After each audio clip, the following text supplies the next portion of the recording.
Welcome to Byte-Sized Tech, where we blend casual conversations with insightful discussions on the latest in technology and gadgets. Today, we're kind of running the gamut, really, looking at the whole modern digital experience. We've got some new gadgets that are honestly pretty amazing. Then there's software launches. Well, let's just say they're full of bugs. Yeah. And lawsuits and, that classic clash between wanting things easy and what companies actually give us. Yeah, it really is a snapshot of where tech is right now. You see these incredible products. They promise everything just works seamlessly, right? That's the dream. But then, boom, software updates go wrong, or you get these legal battles, and it reminds you just how complicated everything underneath actually is. So the question for you, listening, is always kind of simmering. What's the real cost of all that convenience they're selling? Okay, let's start with a definite win, though. We could use a feel-good moment. We're talking about the brand new Apple AirPods Pro 3. The reviews, universally good. One source just flat out called them a holy cow upgrade. Scored a 4.75 out of 5. That's huge. Yeah, 4.75 is massive. It tells you this isn't just a tiny bump. The source material really zoned in on a couple of things. One, the sound quality is still top-notch, as you'd expect. Yeah. But the noise cancellation, the ANC, apparently, it's been dramatically improved. The reviewer basically said that they thought they knew good ANC, but these things, they shifted the whole game. Especially, like, canceling out lower frequency sounds. Traffic rumble, plane noise, that kind of stuff. And you still get that classic Apple Magic integration, right? Open the case near your phone. Boom, paired. Instantly. Yeah, no messing around in Bluetooth settings. Plus, for those of you who actually track your health, unlike me, they've added a heart rate sensor right in the earbud. That's a neat little addition. It slides right into the whole Apple Health ecosystem, makes them more competitive if you're, say, a runner who wants that data. And for travelers, there's the new live translation feature. Supports English, French, German, Spanish, Portuguese, and UK English too. That translation thing sounds really exciting. Genuinely useful, but sounds like it's not quite perfect yet. Right. Testing found there's this noticeable lag, maybe 1, sometimes 2 seconds, between seeing the translation on screen and actually hearing it in the AirPods. Okay, so first-gen feature teething problems, maybe. I think they can speed that up. You'd hope so. But then there's that one little annoying quirk. The one that just screams Apple control. The equalizer settings, right? Ugh, don't get me started. For what you pay for these premium earbuds, you expect some decent sound control. But no, the basic EQ options are buried, like deep in the phone's main system settings, under accessibility of all places. Not in the Bluetooth menu where it logically belongs. Exactly. And the real kicker. Still no option for custom EQ profiles. You get a few presets like vocal booster or whatever, but you can't just tweak it yourself. And that's pure Apple, isn't it? That curated control. They think they know best for the sound profile, and they limit what you can do to, well, protect their vision, which actually that reluctance to give users full control. It's a perfect bridge from, almost perfect hardware to the absolute mess that's been Apple's recent software situation, specifically Apple Intelligence. Right into the legal drama. We're talking about that big class action lawsuit, Landschaft versus Apple Inc. Okay, so what's the core complaint there?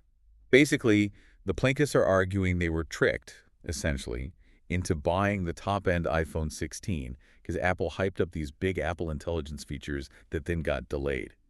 And we're not talking minor features, are we, that's specifically mentioned? Yeah, 2 key ones. Personal context awareness and in-app controls for Siri. Those are the big promises. Okay, refresh my memory, and for anyone listening who didn't follow it super closely, what were those supposed to do? Why are they so central to this lawsuit?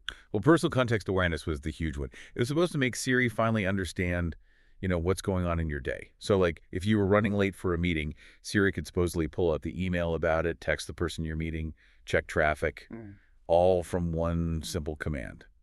Proactive AI, basically. Ah, the proactive magic they promised. Okay. It's exactly. And in-app controls meant Siri could finally do things inside other apps, which also didn't fully materialize as promised at launch.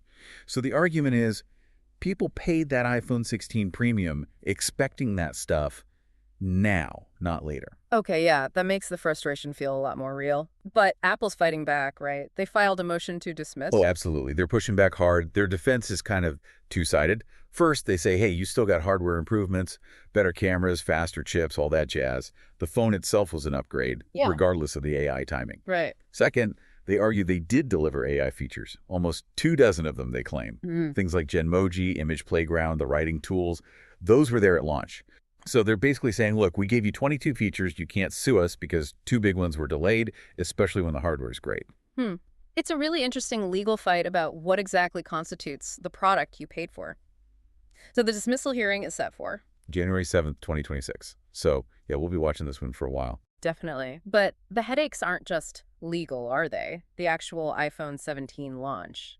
It hasn't exactly been smooth sailing either. Lots of bugs reported. No, it's been pretty rough, actually. Really underscores how complex these things are. We've got this new Scratchgate thing happening, mostly on the darker Pro and Air models. Scratchgate. Okay, sounds dramatic. What's causing scuffs on brand new expensive phones? Well, the sources seem to trace it back to MagSafe charging.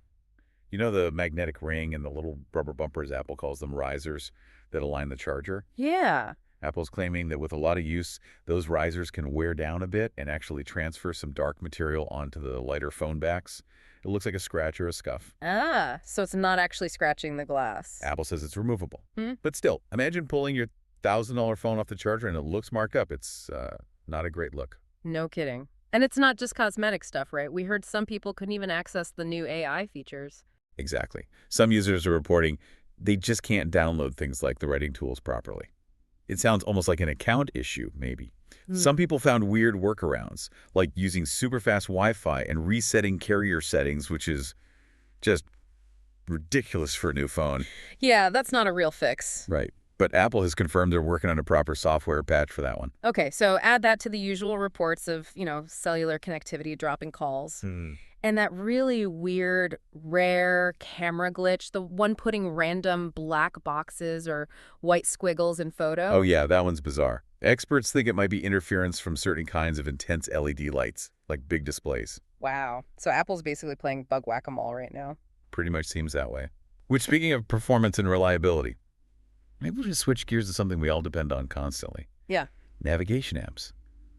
One reviewer did something pretty cool. Ran Waze and Apple Maps side by side for over 800 miles to see who really comes out on top. Oh, I love this kind of head-to-head. Very practical. Okay, first impressions. The interface.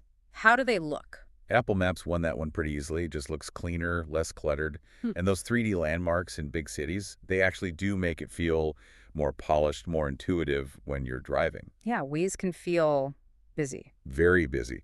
Mostly because of all those little icons for other Waze users nearby the Wazers. You can turn that off, but the default look is kind of visual noise. But where Waze absolutely wins, hands down, is personality, right? Yeah. The voices. Oh, totally. Having options like Christina Aguilera or Master Chief giving you directions, it definitely adds some character. Makes sitting in traffic slightly less soul-crushing. Even if the jokes get old after a while. Yeah, they can get repetitive. But Apple Maps, Yeah. you're stuck with Siri. Just Siri. And changing Siri's voice for Maps means changing it everywhere else on your iPhone, doesn't it? Exactly. You have to go into the main phone settings. It's another one of those examples of Apple locking down customization, linking back to our earlier point. Okay, but looks and voices aside, what about the core job, getting you there safely and reliably?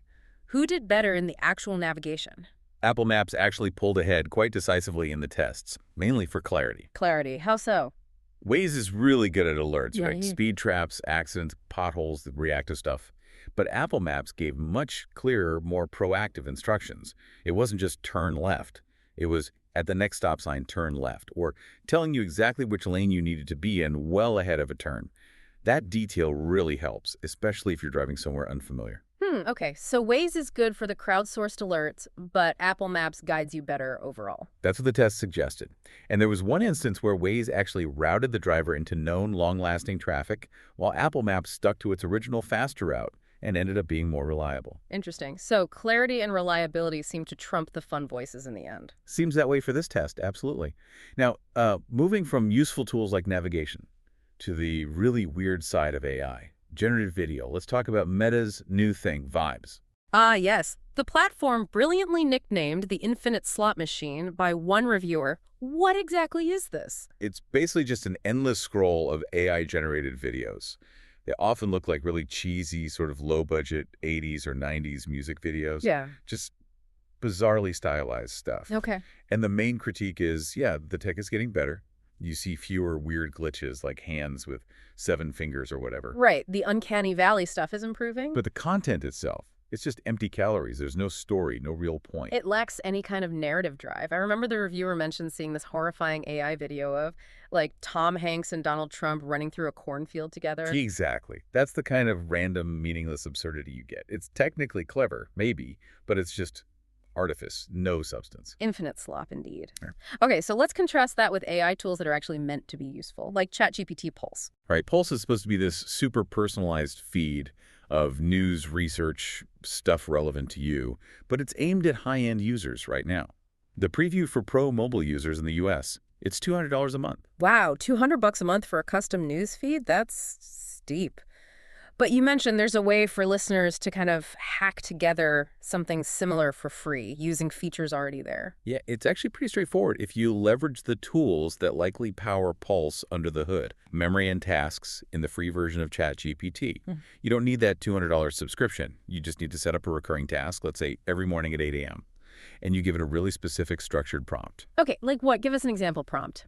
Something detailed like, okay, based on our previous conversations and my known interests, let's say finance, history books, and maybe European tech rules, give me the top 5 trending news stories from the last 24 hours relevant to those topics, and maybe find one longer article worth reading later.